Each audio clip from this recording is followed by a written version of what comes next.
Plow day prep video number 3. We have Putt Putt here, my 1962 502 custom. We've got Chloe, the 1963 953. And we have the 1998 Toro Wheelhorse 520 XI. The XI was recently serviced. I don't have enough hours on it to change the oil, so I just checked it. I topped it off with just a little bit of Lucas oil additive. Same thing with the transmission. I just checked the fluid. It was maybe 1/4 quart low. And this right rear tire seems to leak down a little bit of air pressure over time. I bumped that up. I'm going to jack it up, do a 0 gravity grease job. This tractor is about 1,100 pounds without any added weight. I also have about 100 pounds of weight in the rear, and my front tires are fluid filled. So probably altogether we're pushing 1,200 pounds, give or take. We need grease.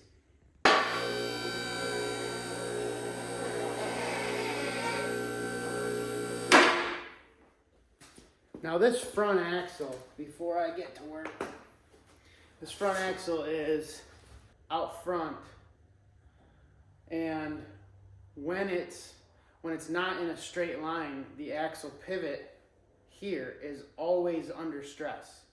So if I were to have this on the ground, it would have stress on the parts of the pin where it needs grease the most. So taking it off the ground, it lets it droop a little bit because there's some slop in there. I machined it that way for grease. And then I can get the grease where it needs to be, make sure everything's good and happy. These XI tractors are built like tanks, except that front axle pivot. I can't stand it. I don't think it was engineered well, given the amount of work that these can do, and given that front axle being extended like that. So, that's my rant. I'm a fixer. I fixed the problem. It's time for some grease. Now Putt Putt here has been my go-to chore tractor and worker since 2013 when I got him. He didn't look this pretty. He didn't look this complete. I have put this 8-horse Kohler in here. I have put an 8-speed transmission in here. I swapped in a 64 frame. And I've added that front hanging weight. My front tires are fluid filled.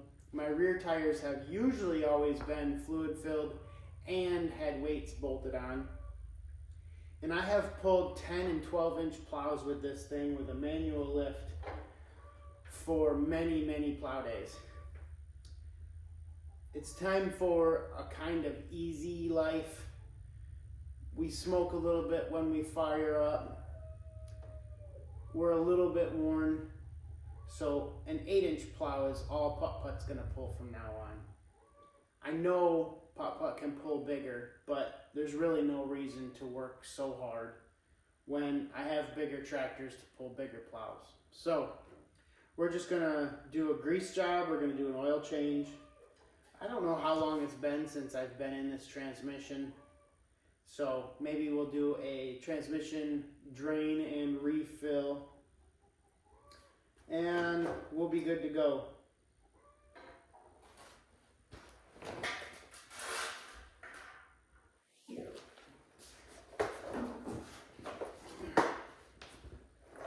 Yeah, it's a little milky.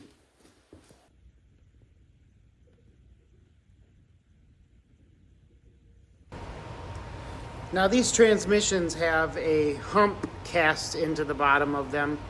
So the front part of the transmission holds quite a bit of oil. So it's always important to lift the front end of your tractor as high as you can in order to complete the drain. Since I'm going to be doing a front end grease job anyway, I'm going to go ahead and lift it up right now and see how much more oil comes out.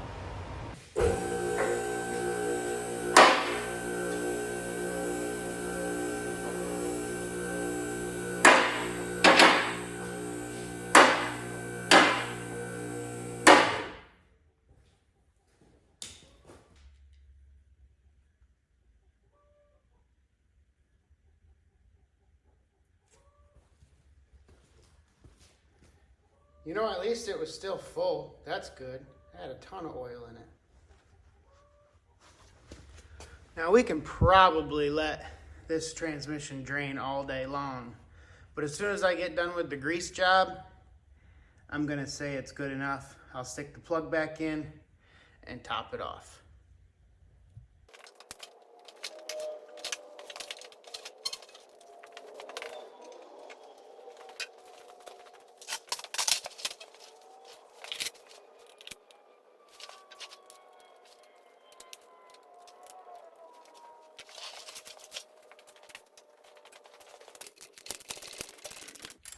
I'm kind of preparing for a mess here because all my drains are right over top of one thing or another or two others. Yep, it was time.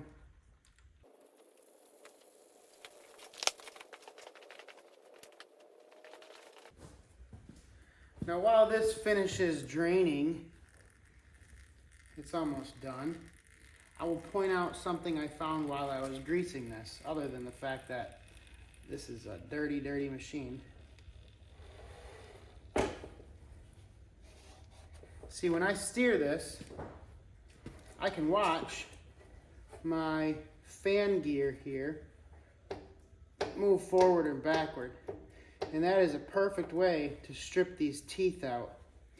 So I'm going to go underneath and see if there's a way I can put a little washer in behind that clip and shim it a little bit better than it is.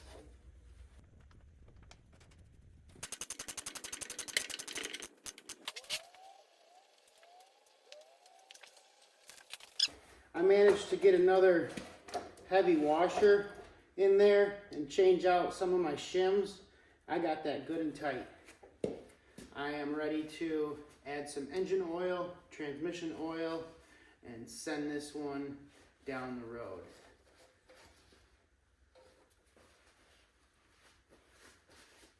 It's actually not going anywhere. I kind of said that.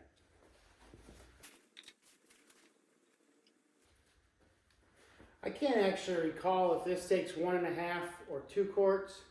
So I'm just going to start with 1.5. I will check it and add more if necessary.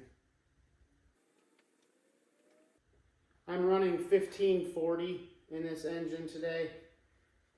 It works pretty hard. 1540 is good. I stopped just shy of 1.5 quarts. I'm going to add a little bit of Lucas oil additive.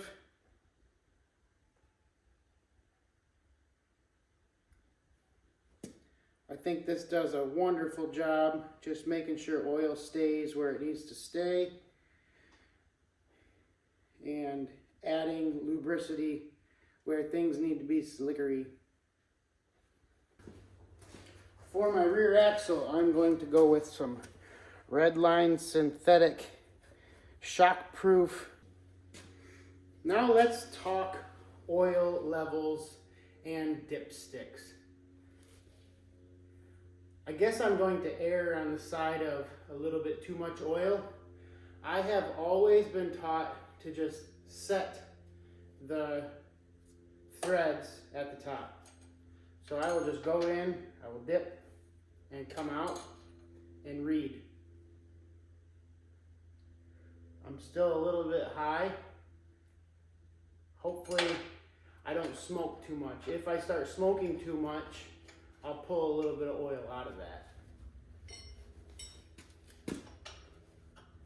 Oil, and it's going to be wonderful. Now with the seat bolts out of the transmission, I will have a nice vent straight into the case. I'll be able to fill this transmission quite easily. And without being able to see how much is in this and how much is going in, I'm going to assume I'm going to go 2 quarts. 1.5 quarts is actually the requirement for this 8-speed, but there are some 6 speeds that run 2 quarts. So Once again, I err on the side of caution and overfill my transmissions.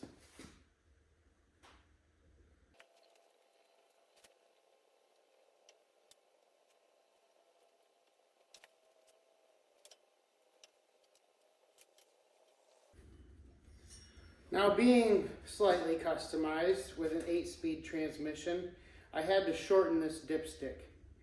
In order to do so, what I did was I measured how much of the tube I cut off, and then I transferred my full marks with a grinder wheel and then trimmed this dipstick to length.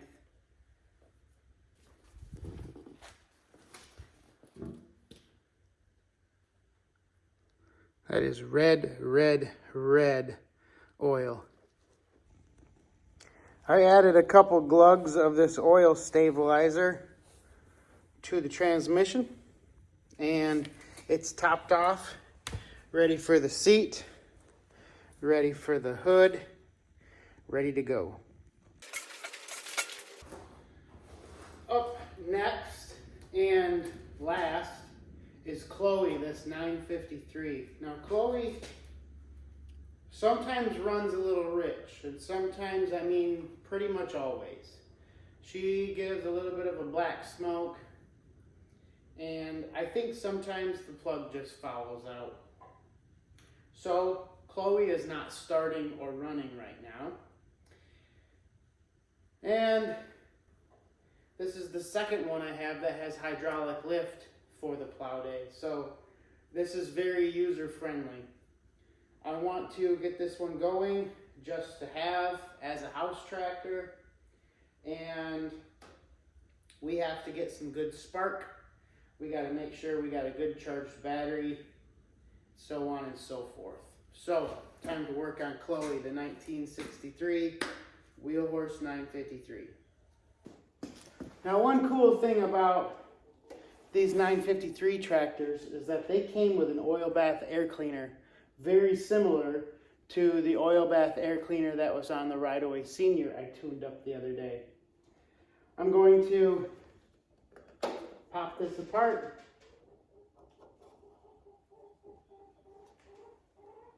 And honestly, the oil looks pretty good, but I'm just going to go ahead, drain it out, clean it, refill it. Check this out. The oil looked clean, but look how much garbage is down in the bottom. That is why I love an oil bath air cleaner. It can catch all of that filth, and the oil still looks really good on top. So all that sediment just falls to the bottom. You can clean it out, wipe it out, and replace this and keep going. That is a hard-working tractor in a hard-working dusty field, and good, clean, quality air running right to it every single time it runs. We're good and clean on the inside. Now this is something that's really cool. Look at the marks from that little retainer spring. How many times that's been in various positions over the years. That is awesome. I love old stuff. It's so cool. The label's all crooked. Still made in the USA. Oh, that's awesome. I cleaned my Champion H10C spark plug. I've got this thing on the battery charger. I've got my awesome oil bath air filter replaced. I've got choke. I've got ignition.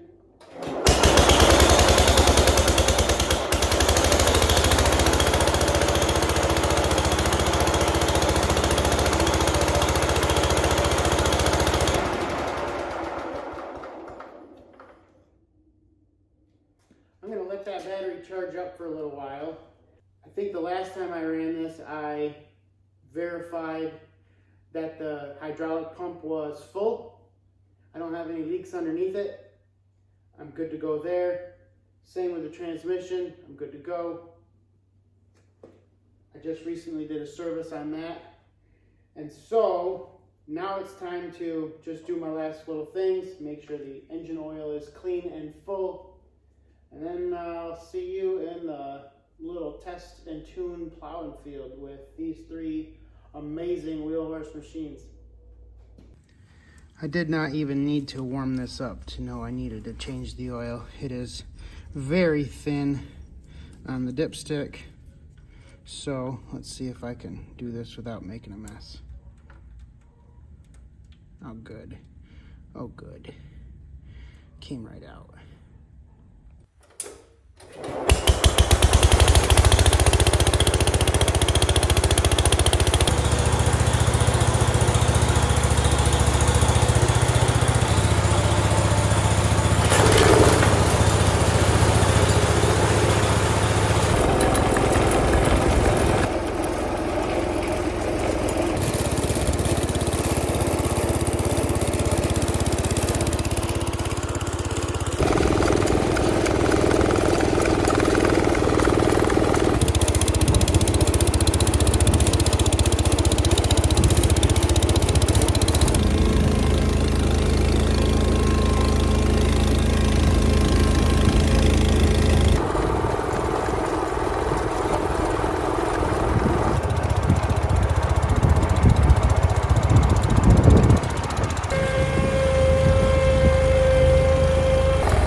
So here we are.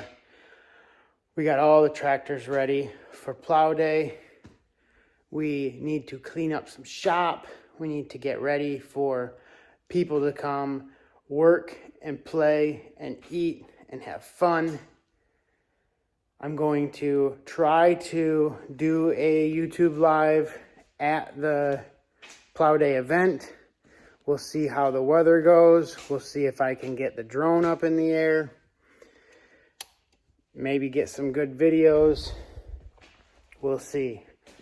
I've been burning the candle at both ends.